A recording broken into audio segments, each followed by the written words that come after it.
এবং নানাভাবে দেশের মানুষকে তারা কষ্ট দিচ্ছেন। আজকে আমি বাংলাদেশ ব্যাংকের ঘটনা সরকার সমর্থিত মব কালচারের সূচনা মনে হচ্ছে শফিকুর রহমান।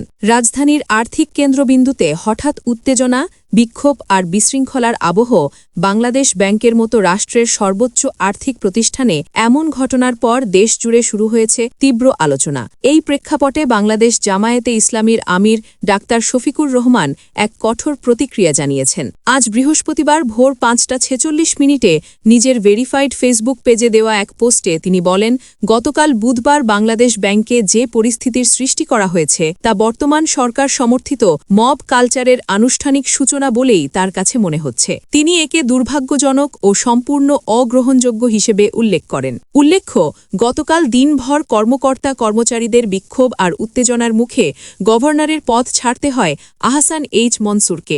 একই দিন সরকার নতুন গভর্নর হিসেবে নিয়োগ দেয় মোহাম্মদ মুস্তাকুর রহমানকে। পরিস্থিতি আরও উত্তপ্ত হয়ে ওঠে যখন আহসান এইচ মনসুরের এক উপদেষ্টাকে মব তৈরি করে ব্যাংক ভবন থেকে বের করে দেওয়ার অভিযোগ ওঠে। শফিকুর রহমান বলেন, বাংলাদেশ ব্যাংকের গভর্নর ও তার উপদেষ্টার মতো সম্মানিত ব্যক্তিদের এভাবে অপমান করার অধিকার কারও নেই। তার দাবি, এমনিতেই দেশের অর্থনীতি নানা সংকটে জর্জরিত।